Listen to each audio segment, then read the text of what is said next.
The last 2 days, excited ako sa result. If you're able to just keep the emotions in check, you'll be okay.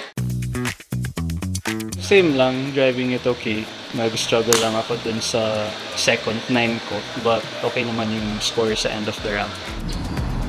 Yung mga t-shot ko, mas na fairway ko lahat. May mali, konti, pero nare-recover ko for par.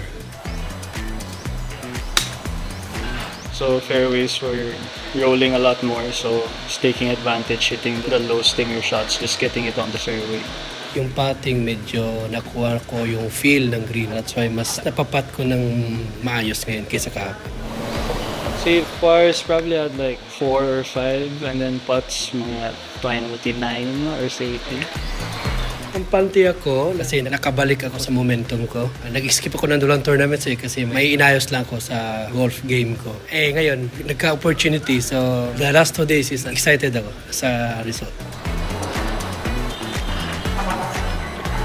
Good. So, just need to stick to my game plan. This course is also very unpredictable like last week sa Benitez. So, if you're able to just keep the emotions in check, you'll be okay. Ganun pa rin.